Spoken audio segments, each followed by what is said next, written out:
Hi friends, ഞാനിപ്പോൾ ഉള്ളത് Mararikulam railway സ്റ്റേഷനിലാണ്. ഞാൻ പോകുന്നത് തിരുവനന്തപുരത്തിനാണ്. തിരുവനന്തപുരത്ത് എന്നാൽ എനിക്ക് അവിടുന്ന് മധുരയ്ക്കും പോകണം. ഈ മാരാരിക്കുളത്ത് എല്ലാ ദിവസവും രാവിലെ 6 മണിക്ക് ആലപ്പുഴയിൽ നിന്ന് പുറപ്പെടുന്ന ആലപ്പുഴ ധൻബാദ് എക്സ്പ്രസ്സാണ് കടന്നു വരുന്നത്.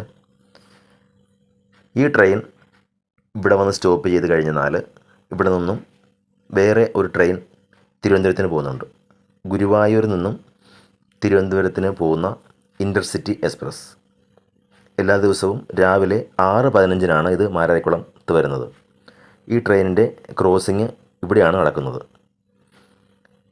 ധൻബാദ് എക്സ്പ്രസ് ഇവിടെ നിർത്തിയിട്ടിരിക്കുകയാണ്. നമ്മുടെ ട്രെയിൻ വരുവാൻ സമയമായി. ഏതാനും നിമിഷങ്ങൾക്കകം നമ്മുടെ ട്രെയിൻ മാരാരിക്കുളം റെയിൽവേ സ്റ്റേഷനിലേക്ക് എത്തിച്ചേരും. ധാരാളം ആൾക്കാരുണ്ട്. ഇന്ന് തിങ്കളാഴ്ച ദിവസമാണ്. അതുകൊണ്ട് തന്നെ ഇന്ന് ധാരാളം ആൾക്കാർ ഇവിടെ ട്രെയിനിൽ കയറാൻ ഉണ്ട്.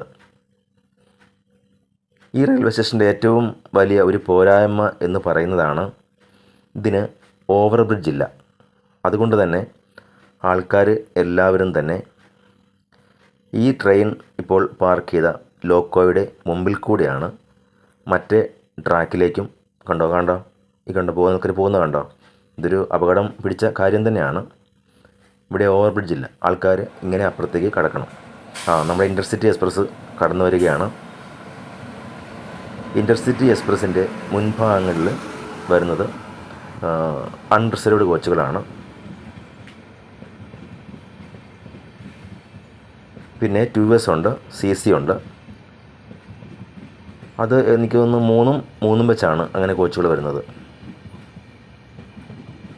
ഇത് തിരുവനന്തപുരത്ത് ഏകദേശം 9:45 ആകുമ്പോൾ എത്തിച്ചേരും.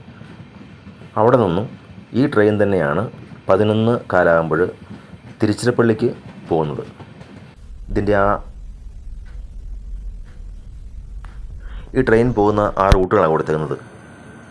ഞാനിപ്പോൾ കാണിച്ച ബോർഡ് ഒന്ന് സ്റ്റിൽ ആക്കാമെങ്കിൽ അത് വായിക്കാൻ പറ്റും.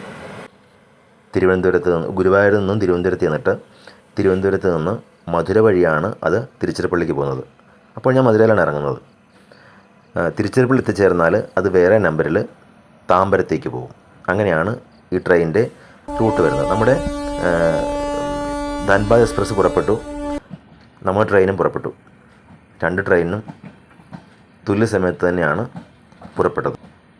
ഈ ട്രെയിൻ പോകുന്ന റൂട്ട് ആലപ്പുഴ, ഹരിപ്പാട്, കൊല്ലം, പിന്നെ തിരുവനന്തപുരത്ത് എത്തിച്ചേരും.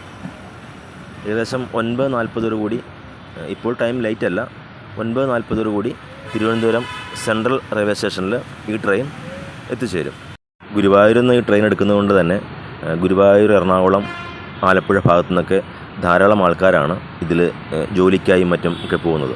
ഇത് കണ്ടോ, ഇതാണ് തിരുവനന്തപുരം റെയിൽവേ സ്റ്റേഷൻ എത്തുന്നതിന് മുമ്പുള്ള ഒരു ഓവർ ബ്രിഡ്ജ്. ഇതൊരു ചെറിയ ഒരു ഇരുട്ട് ഉള്ള സ്ഥലമാണ് ഇവിടെ. നമ്മുടെ ട്രെയിൻ തിരുവനന്തപുരം തമ്പാനൂർ റെയിൽവേ സ്റ്റേഷനിലേക്ക് എത്തിച്ചേർന്നു. ഇന്ന് ഈ ട്രെയിൻ ചെല്ലുന്നത് പ്ലാറ്റ്ഫോം നമ്പർ 5-ലാണ് ചെല്ലുന്നത്.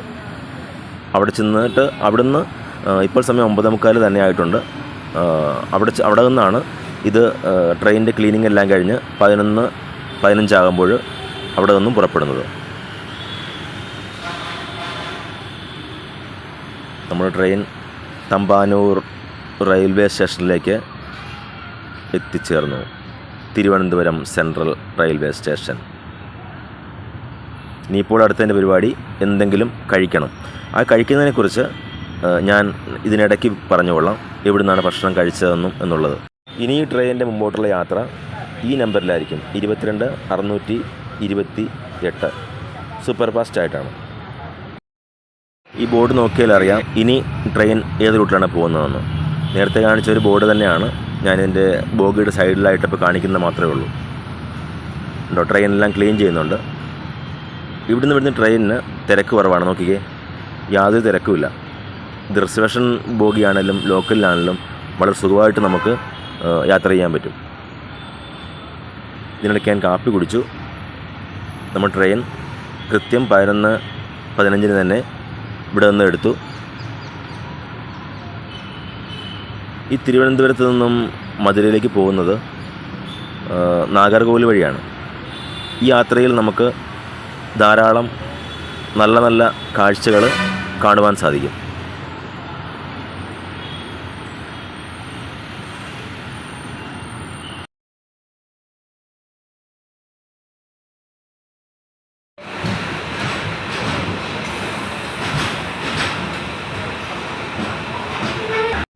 ഈ ട്രെയിൻ മുമ്പോട്ട് പോയിക്കൊണ്ടിരിക്കുമ്പോൾ തന്നെയാണ് നാഗർകോവിൽ റെയിൽവേ സ്റ്റേഷൻ എത്തുന്നതിന് മുമ്പായിട്ട് ഈ കാണുന്ന ഒരു നല്ല കണ്ണിന് കുളിര് തോന്നുന്ന ഒരു കാഴ്ച കണ്ടോ.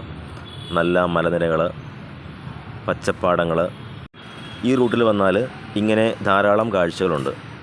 അതുകൂടാതെ കുറച്ച് മുമ്പോട്ട് ചെല്ലുമ്പോഴാണ് കാറ്റാടിപ്പാടങ്ങളുള്ളത്.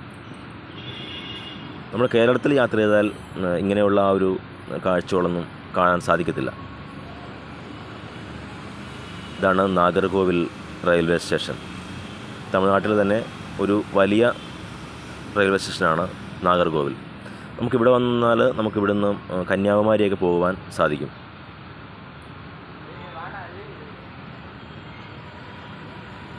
കണ്ടോ, ഇതാണ് കാറ്റാടിപ്പാടങ്ങൾ.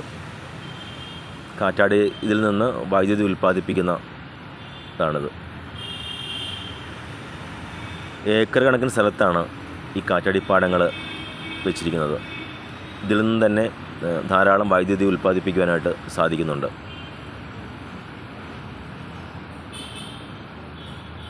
ഈ ട്രെയിനിൽ തിരക്കുകളൊന്നും ഇല്ലാത്തതുകൊണ്ട് നമ്മുടെ യാത്ര വളരെ സുഖമായിരുന്നു. റിസർവേഷൻ ഉണ്ടായിട്ടും നമുക്ക് ആ ഒരു നമ്മുടെ സീറ്റിനടുത്ത് തന്നെ ആരും തന്നെ ഉണ്ടായിരുന്നില്ല ബുക്കിംഗ് ചെയ്തവർ. അതുകൊണ്ട് തന്നെ നല്ല രീതിയിൽ നമുക്ക് യാത്ര ചെയ്യാൻ സാധിച്ചു. ഇടയ്ക്ക് പോകുന്ന വഴി ചില കോവിലുകളൊക്കെ കാണുവാൻ സാധിക്കും. നമ്മൾ തമിഴ്നാട്ടിലേക്ക് പോയെന്നാൽ മിക്ക സമയങ്ങളിലും ധാരാളം കോവിലുകൾ എല്ലാ സ്ഥലങ്ങളിലും ഉണ്ടാകും. തരിശായിട്ടുള്ള ഭൂമിയാണ് മിക്ക സ്ഥലങ്ങളിലും കാണുന്നത്.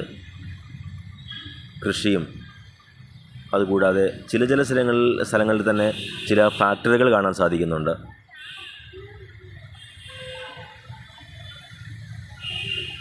അങ്ങനെ ട്രെയിൻ വീണ്ടും മുമ്പോട്ട് പോയിക്കൊണ്ടിരിക്കുകയാണ്.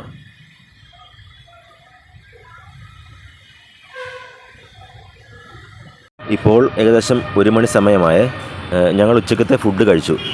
ഉച്ചക്കത്തെ ഫുഡിനെക്കുറിച്ച് പറയേണ്ട ഒരു പ്രത്യേക കാര്യം എന്ന് പറഞ്ഞാൽ, രാവിലെ ഞാൻ എൻ്റെ വീട്ടിൽ നിന്ന് ഇറങ്ങിയത് 5:30 ആയപ്പോഴാണ് ഇറങ്ങിയത്. ആ സമയത്ത് ഉച്ചക്കത്തേക്കുള്ള ഭക്ഷണം കൊണ്ടുവരിക എന്നുള്ളത് ഒരു പ്രാവർത്തികമായി നടക്കുന്ന കാര്യമല്ല. അപ്പോൾ എന്ത് ചെയ്തു, തിരുവനന്തപുരത്ത് വന്നിട്ട് മേടിക്കാമെന്ന് പറഞ്ഞു. അപ്പോൾ ഞാൻ നേരത്തെ പറഞ്ഞില്ലേ തിരുവനന്തപുരത്ത് വന്നിട്ട് ഫുഡ് വാങ്ങിക്കാമെന്ന്. തിരുവനന്തപുരം തമ്പാനൂർ ബസ് സ്റ്റാൻഡിൻ്റെ അകത്ത് ഒരു ടവറുണ്ട്. ഒന്നല്ല, കുറേയധികം കടകളുണ്ട് അതിനകത്ത് ഒരു മുറി നമ്മുടെ ജയിൽ ഡിപ്പാർട്ട്മെൻറ്റിൻ്റെ ഒരു ഫുഡ് കൗണ്ടറാണ്. ആ ഫുഡ് കൗണ്ടറിൽ ഭക്ഷണം വളരെ വിലക്കുറച്ച് കിട്ടും. കാര്യം അതിന് പ്രത്യേക സമയമുണ്ട്. ഉച്ചയ്ക്ക് ഞാൻ ചെന്നപ്പോൾ 10 മണിയായപ്പോൾ രാവിലത്തെ കറികളൊക്കെ തീർന്നു. ചപ്പാത്തി മാത്രം ഉണ്ടായിരുന്നു. ചപ്പാത്തി അവർ ജയിലിലുണ്ടാക്കുന്ന ചപ്പാത്തി തന്നെയാണ്. ആ ചപ്പാത്തിക്ക് വില വരുന്നത് 10 എണ്ണത്തിന് 30 രൂപ വില വരുന്നത്. ഞാനത് ഒരു പാക്കറ്റ് വാങ്ങിച്ചു. കാര്യം ആ കൂട്ടത്തിൽ കറിയൊന്നുമില്ല. എന്നാലും ചപ്പാത്തി 10 എണ്ണം പുറത്തുനിന്ന് വാങ്ങിക്കുവാണെങ്കിൽ എങ്ങനെ കളിച്ചെന്നാലും ഒരു നല്ല വില, ഒരു ചപ്പാത്തി മിനിമം 10 രൂപ വെച്ച് 100 രൂപയാകും. ഇതിപ്പോൾ അവിടെ നിന്ന് 30 രൂപ എനിക്കായുള്ളൂ. അത് കഴിഞ്ഞ് ഞാൻ പുറത്തുനിന്ന് ഒരു കറിയും മേടിച്ചു. അതാണ് ഞങ്ങൾ ഉച്ചയ്ക്ക് ട്രെയിനിലിരുന്ന് കഴിച്ച ഭക്ഷണം. നല്ല ചപ്പാത്തിയാണ്.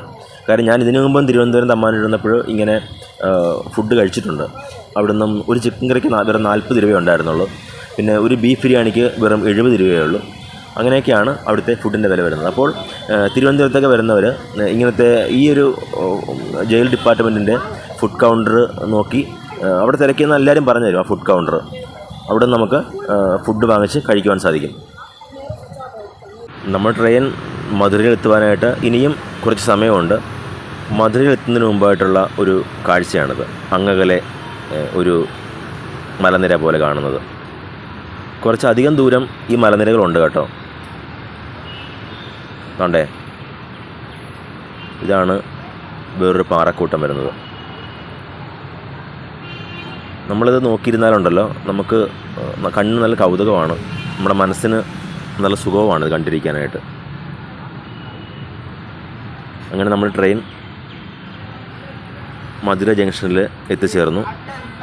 ഇനി എൻ്റെ പ്ലാൻ സ്റ്റേഷനിൽ നിന്നും പുറത്തേക്ക് ഇറങ്ങിയാൽ മധുര മീനാക്ഷി അമ്പലത്തിൻ്റെ എവിടെയെങ്കിലും അടുത്തൊരു റൂം എടുത്തതിന് ശേഷം അമ്പലത്തിലെ കാഴ്ചകൾ, അതിൻ്റെ സൈഡ് സീൻ എല്ലാം കണ്ടിട്ട് നാളെ വേളാങ്കണ്ണിക്ക് പോകാൻ വേണ്ടിയാണ്. അപ്പോൾ എൻ്റെ മധുര യാത്രയുടെ വീഡിയോ ഇവിടം കൊണ്ട് അവസാനിപ്പിക്കുകയാണ്. ഇനി നമുക്ക് അടുത്ത വീഡിയോയിൽ കാണാം. Good bye.